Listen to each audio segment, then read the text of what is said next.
nu ngeen di voté nag naka ngeen di voté dégg naa am na ñoo xam ne ñu ngi wootewu ci Yewwi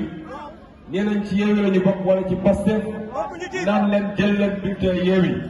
ku jël bulletin Yewwi yàq nga vote fii benn bulletin moo fi am ku ko voté voté nga man mii Ousmane Sonko ku ko voté voté nga maître Abdoulaye Wade bulletin bi mooy bii nataal maître Abdoulaye Wade moo ci nekk bii mooy sama bulletin man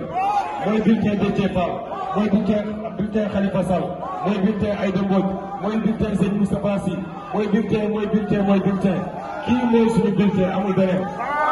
kon bu ngeen duggee keroog ci urne bi ngir yàlla bu leen laal bulletin Yewwi bi bu leen ko laal du ngeen bëgg Ousmane Sonko bu ngeen ko voté fii ñàkk nañu bulletin boobu benn bulletin la tête de liste baa ngi nii di sëñ Abdou sama frère ànd ceeg ñoom seen Cheikh Thioro ak ñeneen kii mooy suñu bulletin député Yewwi mi ngi ci député Wallu mi ngi ci kon mbokk Touba